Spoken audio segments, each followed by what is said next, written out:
When it comes to the situation in Iraq, it is oftentimes difficult to tell how much progress is being made, in large part because many areas are still not safe for journalists to visit.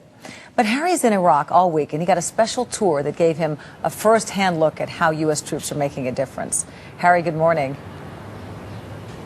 Yeah, good morning. I'll tell you what, just an illustration of how much bad news there is here. A friend of mine here in Iraq told me the other day, the busiest people in this town are the terrorists. Case in point, just 10 minutes ago, well, 15 minutes ago, a mortar round went off just 2 blocks from here, presumably aimed at the green zone. This is a very, very tough and dangerous place. So we were looking for a little optimism and looking for a little progress, and we found it in a city called Sabah Bor. It's a short ride in a Black Hawk from the green zone in downtown Baghdad to Taji, an Army command center northwest of the city.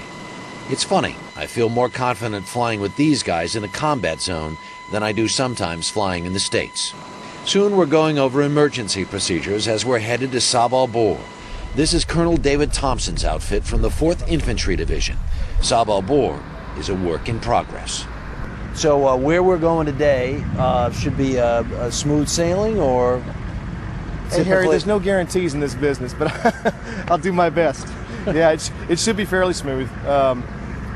We've had enemy activity out there, but I think today will be relatively quiet. We'll see.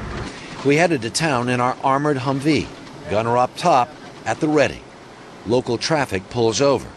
We have our eyes peeled for IEDs. At the local command center, Lieutenant Tyrek Swaby fills us in. Sabah Bor is home to 60,000 people, half Shiite, half Sunni, and it's never been friendly territory. When we first came here in January, the fear, you could see it in people's eyes.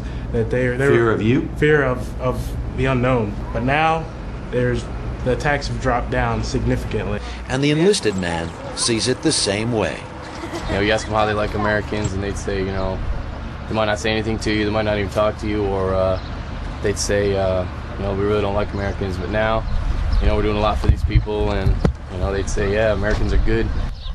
I like them. Patrol starts in a sparsely populated part of town and works its way to the city center.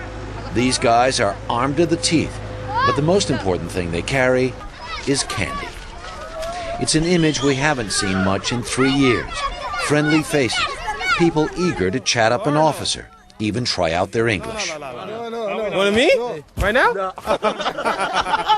It's all part of an evolving U.S. policy of showing strength, but only using it when absolutely necessary. You look like you may be one of the more popular people in town here. Roger, we got eyes on your patrol. We try not, I mean, when I come out, I try to treat them like I want to be treated. So, unless they have open aggression towards us, we don't. I make sure our guys don't show any, you know. These members of the 4th ID patrol on foot several times a day.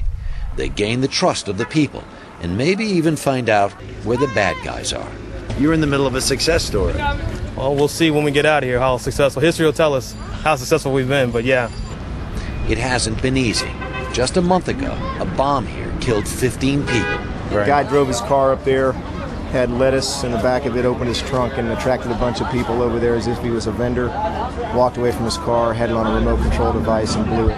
And that was really they were almost rioting in here. So the Army closed off every road into town but one, making it harder for the bad guys to get in. The result? No new bombings. And that makes people happy. Are Americans good or bad? Good. Good. They are good. Yeah. What's your name? Huh? What's your name? My name? Yeah. Smith. Harry Smith. What's up? My name is Bush. Your name is Bush? Yes, good. He says his name is Bush. The cost of these smiles has been steep. April was a particularly deadly month. We've lost 8 men in combat.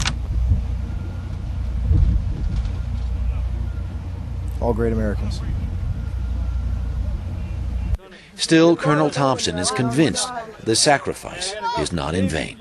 As you know, we're going to have an election here today for Nahia, and that's huge down here at this level. So I don't know if we could have done that a year or 2 years ago here, and that's freedom. So I think those elements of freedom, those visible signs of freedom, give me a lot of reassurance that we're doing the right thing, we're making progress. But just to illustrate how tough it is in Sababor, they hired a local contractor to bring a big electric line into the town because the town really needs power. People are desperate for it. The guy's been kidnapped. There hasn't been any work on the line since the guy disappeared last week. Renee? Oh, listen. All right, Harry, great story. Thanks.